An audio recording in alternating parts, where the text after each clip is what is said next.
So I learned a lesson. I thought I was doing good by freezing a casserole, our Aussie chicken that we make. I made a bunch. We had leftovers, and I froze them in gallon Ziploc bags, made them as flat as we possibly could. And I thought, that's great. That's what I did with the mashed sweet potatoes, right? The problem was when I did went to bag up the mashed sweet potatoes today, even after doing the extra 6 hours of dry time, there was some sections that were so thick that, and I think just because it was so, like, mashed potatoes are so condensed, that it didn't fully dry, even after the extra 6 hours. So I had already put this Aussie chicken casserole in the freezer, and oh my gosh, it's such a pain to break them up to get them to fit in the trays. So today I have vowed I will get a second set of trays, because the chicken burrito filling that I did, I just poured it in the trays and I smoothed it out so it was the height of the tray, and those turned out perfect. They freeze dried perfect, everything. But this whole trying to freeze them ahead of time in gallon Ziploc bags, no bueno. So I'm going to do this one. I'm guessing it's going to take extra time because there are some. Now this has, unlike the mashed potatoes, it was just very condensed. This is chicken and rice and mushrooms and bacon in a sauce. It's like a honey mustard sauce. So I'm thinking, and it was all together and then it was frozen. I'm thinking there's enough air with the rice and the chicken and stuff. It'll probably be okay, unlike the potatoes. So it's because it's not as concentrated and solid. So we'll try it and see, but I'm fully expecting this to take a while. So what I've done, I've got it in here. I had it pre-cool so I could put the trays in, and these trays were pretty full. So you can see these are the broken up gallon Ziploc bags, how I had the casserole. Never again. Never again. I'm going to order a new tray. I'm going to order a second set of trays so I can have one in the freezer and one in the machine. So anyhow, I'm going to do pre-frozen. And, oh, close the drain valve. So glad. So glad. It reminds me. Because, you know what? I just totally would have forgot with all this chaos. So, click on continue. Freezing. Okay. We're good to go. So I'll check back on this. Like I said, I'm thinking this is going to take a while, but it may not with the rice. There's enough holes and open spaces. It may not take as long as I'm thinking. All right, this is our Aussie chicken. As you can see, 51 hours. So I ended up adding 10 hours of extra dry time. And see that 204 MT? So it's been hovering around between 201 and 205 for the last 10 hours of doing the final dry. So I thought it was supposed to go down and stay down, but I can't imagine it being longer than 10 hours of extra dry time. I think that was probably pretty good. So it looks pretty dry. We're going to check it here as soon as it's done, and we'll see how dry it feels. I think what I'm just going to do is I'm going to grab the thickest parts and break them and just make sure that they're dry in the center, so I don't have a repeat of the mashed potatoes. And check it out, my second set of trays came. Yay! Those were super fast. I ordered them 2 days ago, so I've got the candy run all ready to go. Hallelujah. All right, so I'm gonna go ahead, let's open our drain valve. We've been cleaning the garage, so everything's chaos right now.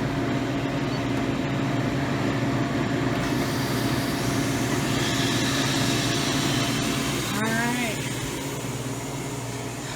we'll watch our seal line right here. I love watching that get thinner and thinner and thinner until it's ready to open. Okay. So let's see.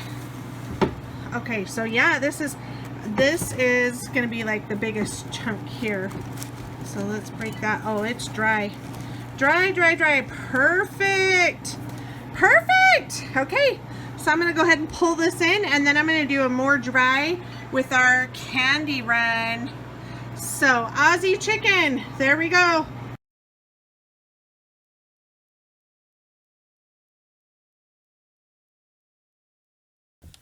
All right, we got our Aussie chicken all bagged up. So I did, let's get the right side there. I did little bags. These are going to be for like single servings.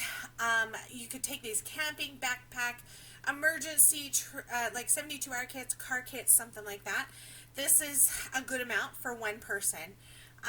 These are just 5x8 size bags. They don't have the window on them, so that gives them longer shelf life.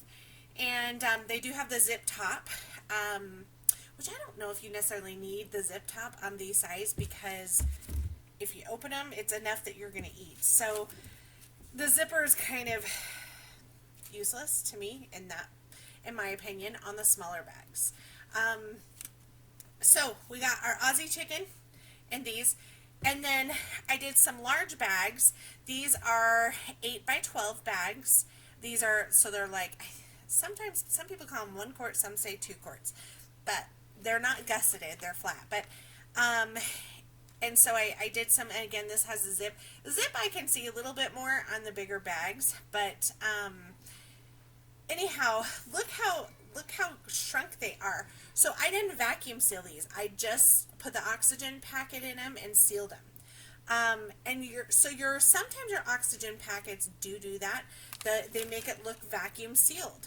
Not always though, so don't stress if it doesn't. But it's kind of interesting how that works. Another thing, can you tell how? Let me turn the box. Woo! See, you notice how the big one's super shiny and the small one's not? It's a little more dull. That's something I have noticed with Mylar bags. So, one thing that I've noticed in sealing Mylar bags, the shinier they are, the thinner they are. It's kind of interesting. Ideally, for long-term storage, you want to have like 7 milliliters or even 7.5 milliliters. Is the thickness. That's what, I'm pretty sure that's what this one is. You can do like 5 milliliters thickness would be okay for 5 to 10 years storage, just not as long as the shelf life.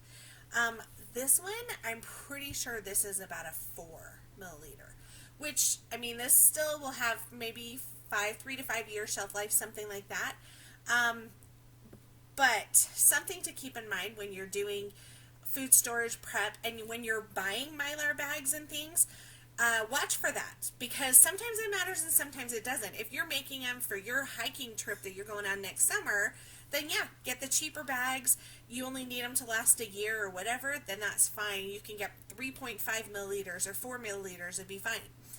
But if you are trying to build your food storage and you really want that 25-year shelf life, get the 7 milliliter. Better safe than sorry, right? So that's something, but that's it, just kind of an interesting thing that I've noticed. The shinier it is, the thinner it is. So that helps kind of when you're buying them online as well. Just keep that in mind. And some of them have zippers, Ziplocs in the top, and some don't. And that's just, I think, a personal preference. Like I said, I don't think the little ones, unless you're doing the ones with the window like for snacks or something, then yeah, have a zip on them. But if you're doing meals like this in a little one, single serving meals, you're probably going to eat it all in one setting, so you don't need the zip. But if it's a snack, then yeah, zip it. You want it to stay fresh and things. So that's my opinion on the Ziploc stuff. Yeah, there we go. So Aussie chicken, I'm super excited about this. This is an awesome recipe. You can find this recipe on our blog at the what88.com. So what, and then the number 8, ATE, like what 8 people ate. The recipe is on the blog. It's called Aussie Chicken, AUSSIE, Aussie Chicken. It's really, really good. It's basically like chicken, bacon, mushrooms, in a honey mustard sauce. And so it's one of my family's favorite meals, and with rice. We do it over rice. For this, for the freezer meals, I mix the rice in with it, and so it's the complete meal with the rice for these. So I'm excited. I think these will be a great addition to our food storage. Thanks for watching. Please like and subscribe. And be sure to head over to our Facebook group, Freeze Drying Adventures with What 88, to see more posts and information.